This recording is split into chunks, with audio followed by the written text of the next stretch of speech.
आपण पाहत आहात महाराष्ट्र टुडे न्यूज।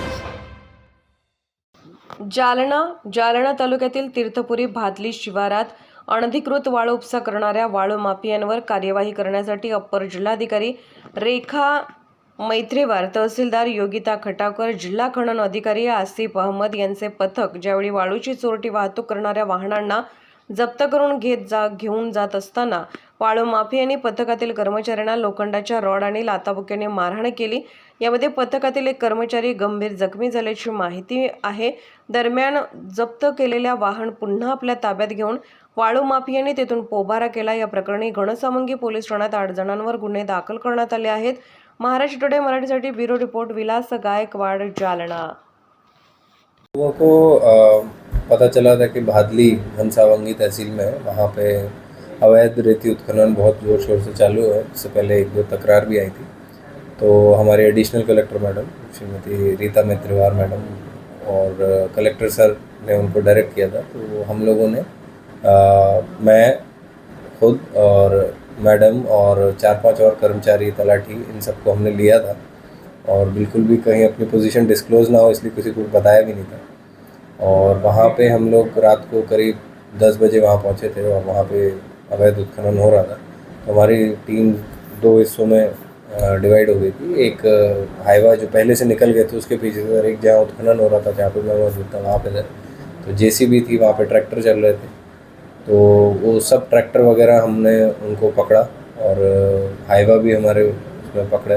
तो हाईवा वाली जो टीम थी वहाँ पे जो लोग मौजूद थे तो उसमें एक दो हाईवा जब उन्होंने पकड़ ली थी उसके बाद वहाँ पे कुछ लोग आए ब्लैक कलर की स्कॉर्पियो में और उन्होंने उन पे बहुत हमला किया। पूरी हमारी गाड़ी जो थी उसको पूरा तोड़ दिया, उसके पूरे कांच तोड़ दिए और लोगों को भी बहुत मारा। कुछ 3-4 लोगों को चोटें भी आई और भाग गए वो लोग वहाँ से और फिर वो हाईवा छुड़ा के भाग गए।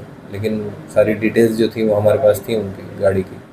उसके अलावा मैं जहाँ पे भादली के नदी के अंदर जहाँ मौजूद था वहाँ पे 2 ट्रैक्टर थे जो कि हम लोगों ने दबिश करके पकड़े थे।